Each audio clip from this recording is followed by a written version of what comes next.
I'll now go on to talk about Visit Britain's role in the ESADE project.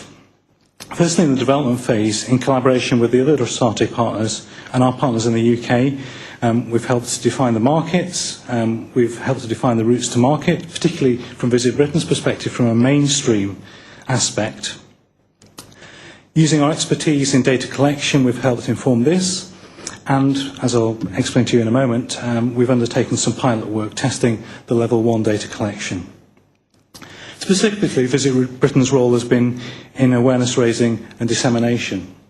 We've been championing the ESADE cause with travel and tourism organisations across Europe, in particular the 38 national tourism officers, and promoting the ESADE message at some key European travel and tourism industry events.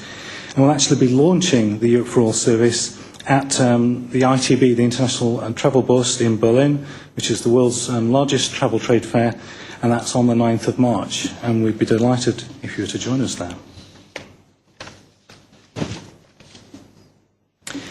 In respect to our pilot activity, we've worked with 3 pilot organisations across Britain, Visit Chester and Cheshire in the northwest of England, Leicestershire Promotions in the East Midlands of England, and with Visit Wales specifically in the Llandudno and Wrexham areas. So why did we choose these particular partners? Why are we working with these areas? Well, I suppose as much as anything else, they expressed their wish to participate in this particular programme. They demonstrate an interest and, more importantly, a commitment to the access agenda, and they're also experienced in data collection, and they have established processes in place. Their role has been a very important one, engaging the industry to develop enthusiasm for the ESADE concept, collecting and sending the information to us for us to be able to send it to eWorks, displaying the information on their websites, and promoting and evaluating the data that's been collected.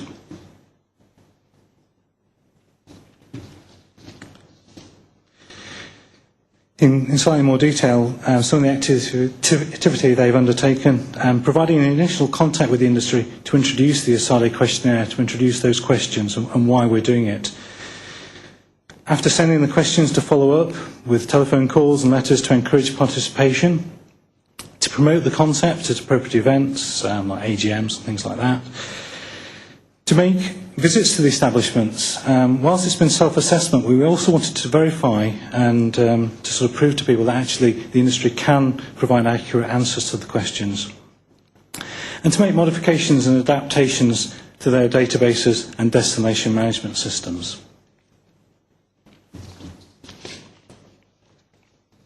And here are just some examples of some of the pilot activity that's taken place.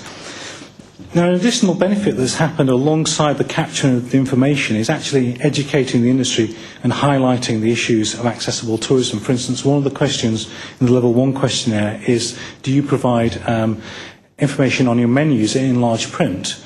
Now, if people don't, it's something that they can do at absolutely no cost. Here are the results for the 3 particular areas for the Level 1 questionnaires. Now, these figures aren't quite as high as we'd have liked. I mean, ideally, 100% would have been good. But providing some accessible information on 525 additional tourism products is a good step forward, and it helps to achieve this critical mass. However, this isn't the end of the story. I'll come back to that in a moment. As I mentioned, one of the objectives was the display of the information on destinations' websites, and these are a couple of screenshots from the Go Leicestershire website. This is Leicestershire Promotions and website. So as you can see on a product record, they've got a link to the accessibility information, and on the next page we see the information that that tourism provider has given to us about its product. Now, what this has done, when this has gone live, and this was just a couple of months ago, it actually raised an alarm call with some of the businesses that hadn't bothered to complete the questionnaire.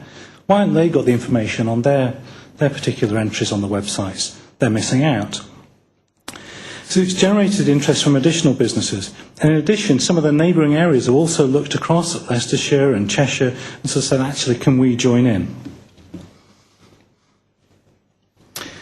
I thought it would be useful just to share with you some of the feedback that we've had from the pilot organisations. about the particular project.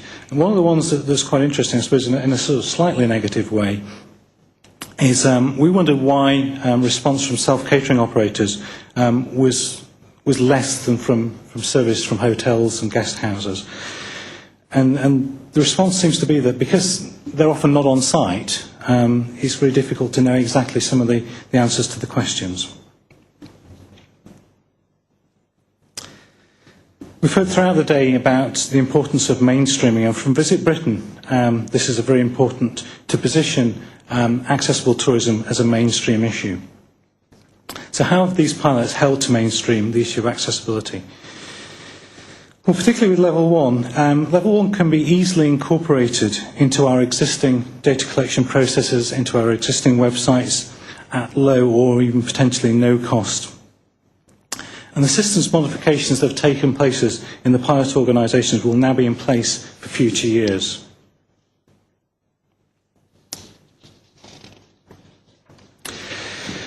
We're just about to start the evaluation period with consumers on our website. So unfortunately, there's no results yet, but here are the criteria we'll be using on the sites. How helpful was the data in helping you to choose your places to stay and visit? What other information would you like to have, if any? Would you choose places to stay and places to visit on the basis that you've got this accessibility information? What problems did you have in using the website? And would you now recommend this website and the service to others? So I look forward to sharing this information with you at some time in the future. So finally, in conclusion, the starting and the Visit Europe service will enable Visit Britain and the British tourism industry to target these vast and growing market segments to sell accessible tourism to them. With Level 1, it's simple and a sustainable way to collect this additional data, and we can distribute this data through many channels, through the EuropeforAll service that Spiros demonstrated, through our mainstream channels, and through the DMO sites, visitbritain.com and enjoyengland.com, and city and destination websites, and also, last but by no means least, through the website that Rob highlighted, the visiteurope.com portal. That's all for me this afternoon. Thank you very much for your attention.